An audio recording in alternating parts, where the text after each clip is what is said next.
Halo, selamat pagi sahabat Cikatan dimanapun berada. Ketemu lagi dengan Bang Gading di sesi pertama ini untuk memberikan penjelasan singkat tentang SOP desinfeksi.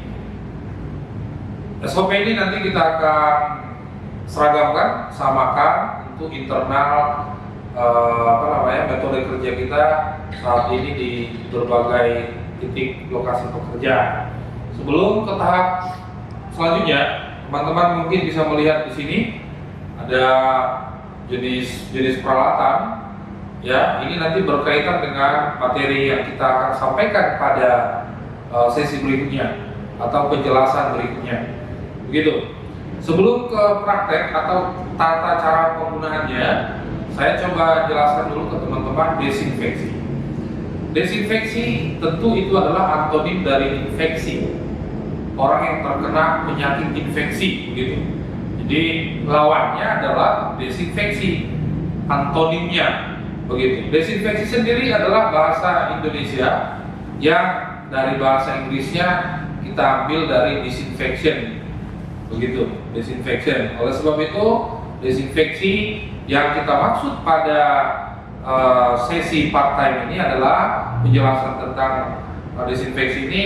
Ada beberapa hal nanti agar teman-teman di lapangan bisa seragam tata cara penggunaannya, penggunaan chemicalnya, dan bagaimana nanti protap-protapnya sehingga kita sama caranya di lapangan. Untuk selanjutnya, desinfeksi itu sebelum kita melangkah kita jelaskan dulu desinfeksi itu apa.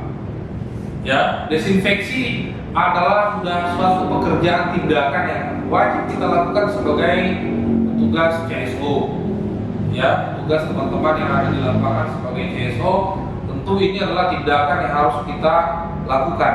Tindakan dalam bentuk bagaimana menyetop penyebaran virus yang ada di media atau objek-objek yang titik-titik yang sering disentuh oleh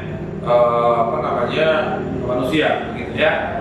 Berikutnya untuk peralatan dan chemical yang kita butuhkan, karena melakukan desinfeksi tentu membutuhkan bantuan atau support dari chemical dan peralatan. Untuk peralatan sendiri, di sini ada bisa kita lihat adalah peralatan yang sifatnya teknikal manual desinfeksi. Itu ada botol sprayer seperti ini, botol sprayer, ada kain lap, ada APD, masker ya, gunakan masker. Terus menggunakan dengan alat yang guna perkabutan namanya ya, bisa digunakan dengan alat misting ULV ya, mungkin nanti bisa dicek di layar ya, begitu. Terus APD-nya harus full lengkap, tapi APD ini juga kita gunakan APD yang khusus untuk di area isolasi, khusus ruang isolasi yang menggunakan hazmat suit ya.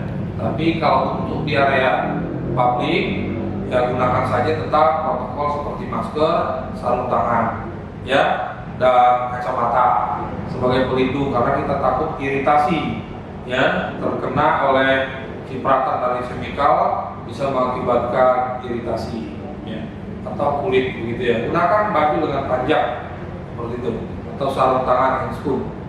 Dan chemicalnya tentu menggunakan chemical yang sudah registrasi. Kita sudah sepakat bahwa chemical kita gunakan ada dua jenis. Satu produk dari salah satu tertentu ini nanti bisa dicek di layar.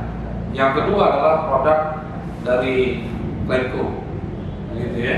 Jadi kita gunakan chemical yang sudah terregistrasi oleh standar dari EPA registrasi chemical ya, begitu.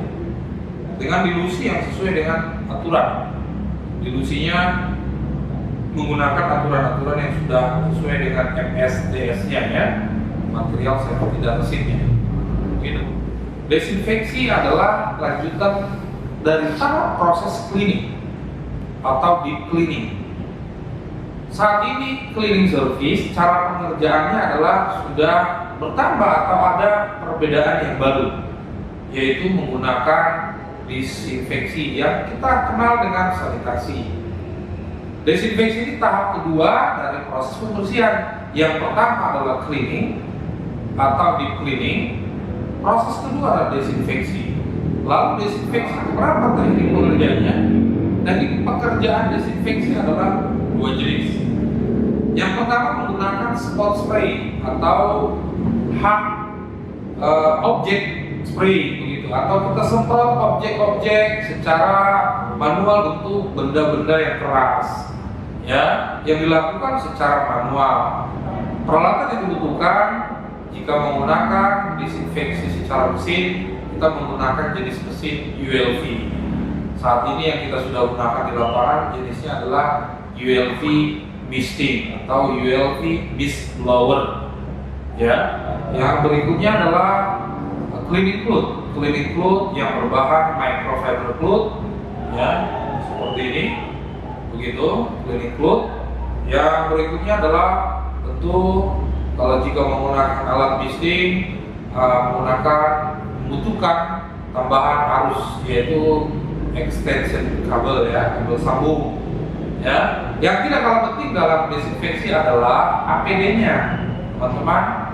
Harus betul-betul, karena kita mau melakukan desinfeksi, kita harus protek diri dulu APD-nya. Ya, gunakan APD. Jika di public area, gunakan minimum 3 jenis. Yang pertama adalah masker, yang kedua handscoon sarung tangan, yang ketiga adalah google kacamata.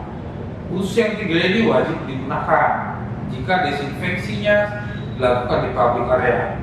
Jika desinfeksinya pekerjaannya dilakukan di ruang isolasi, ya, maka menggunakan hazmat suit, ya, kita ada hazmat suit khusus, ya, ini digunakan, dan sepatu boot, ya, itu semua harus digunakan, harus dilakukan di area yang khusus isolasi, ya, itu APD-nya. Baik. Berikutnya adalah desinfeksi, tentu sudah menggunakan chemical, cairan disinfektan. Kalau kita sebut, kalau cairannya adalah disinfektan, ya, cairan disinfektan. Pekerjaannya desinfeksi, cairannya adalah cairan disinfektan. Kenapa disebut disinfektan? Nah, itu kan pertanyaannya, ya. Tentu disinfektan ini banyak dan mudah diperoleh saat ini. Tapi khusus teman-teman, kita sudah buat 2 jenis standar saja. Satu menggunakan chemical produk dari Ecolab, yang kedua adalah produk dari Cleanco Chemical. 2 jenis ini yang sudah kita gunakan saat ini di lapangan. Ya, ini kita ke tahap berikutnya adalah langkah-langkah pelaksanaannya. Sebelum melakukan pelaksanaan pekerjaan, yang pertama tadi perhatikan, gunakan betul APD yang benar sesuai peraturannya, ya. Pastikan APD-nya juga standar, bersih, steril, ya, sebelum Anda gunakan.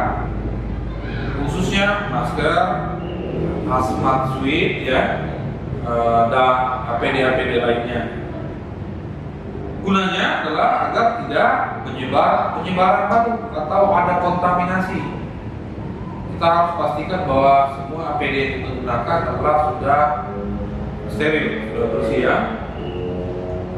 Sebelum kita lakukan pembersihan atau desinfeksi media objek, pastikan sudah bersih terlebih dahulu. Sebaiknya dibersihkan dulu, dilakukan cleaning dulu. Lalu lakukan, dalam prakteknya adalah pengelapan, ya. Nanti Anda bisa lihat caranya. Pengelapan untuk media-media objek-objek yang sering disentuh. Dilusinya gunakan chemical sesuai aturannya.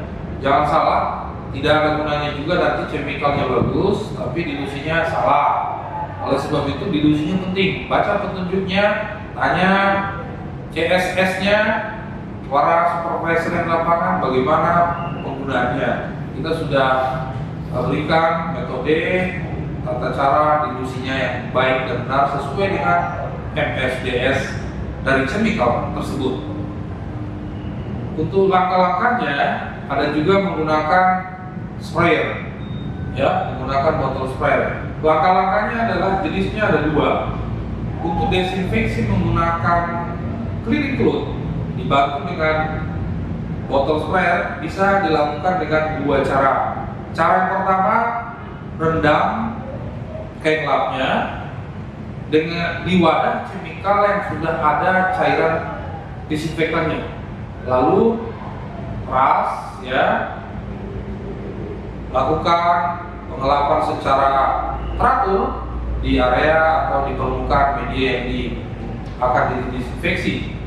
Yang berikutnya bisa juga dilakukan dengan cara disemprotkan atau dispray langsung kepada kain lap yang sudah bersih, sekaligus dilakukan pengelapan secara teratur. Sahabat Cekatan, di sesi terakhir adalah semua setelah pekerjaan dilakukan, yang pasti adalah biar tidak terkontaminasi alat dan mesin yang digunakan, pastikan dalam kondisi dibersihkan. Lakukan juga pekerjaan desinfeksi peralatan. Setelah semua peralatan digunakan yang dipakai kembali, yang bisa digunakan kembali, pastikan dicuci, baik direndam, baik dalam bentuk spray, semua peralatan dibersihkan dengan desinfeksi proses. Ya, ini penting sekali. Jangan sampai dari peralatan itu setelah kita melakukan pekerjaan, tapi ternyata dari alat tersebut yang menjadi penyebaran atau dekontaminasi kembali atau terkontaminasi kembali. Begitu. Oleh sebab itu kita harus dekontaminasi dengan cara apa? Lakukan desinfeksi untuk peralatan dan chemical dan mesin yang digunakan. Peralatan dan mesin yang kita gunakan wajib dibersihkan dan lakukan desinfeksi terakhir sebelum disimpan ke dalam janitor atau store masing-masing. Untuk closingnya atau penutup kesimpulannya, yang pasti desinfeksi dilakukan adalah untuk membunuh virus germ atau penyebaran virus, khususnya di area titik-titik yang kita anggap menjadi droplet ya, penyebaran atau objek-objek yang sering kita temukan di area yang disentuh oleh berbagai orang ya. Yang kedua adalah desinfeksi sudah pasti menggunakan disinfektan cairan ya. Jadi kalau desinfeksi sudah otomatis kita harus menggunakan chemical disinfektan. Yang berikutnya, desinfeksi sudah bagian daripada cleaning method yang new normal ya. Jadi cleaning method new normal ini salah satunya adalah desinfeksi. Tidak cukup dengan cleaning, tapi kita gunakan cara yang terbaru adalah CSD namanya, cleaning, termasuk deep cleaning ya, sanitation, termasuk pest control. Yang ketiga adalah desinfeksi atau disinfektan method. 3 jenis pekerjaan ini kita kategorikan new normal era untuk metode pekerjaan kita di lapangan. Saya pikir begitu, teman-teman dimanapun berada ya, di area manapun, harap sama kita persepsinya, kita lakukan desinfeksi yang secara masif, secara reguler, sehingga titik-titik objek-objek penyebaran yang kita anggap droplet itu dalam kondisi steril. Terima kasih. Salam Cekatan. Terima kasih sudah menonton video ini. Energi Cekatan.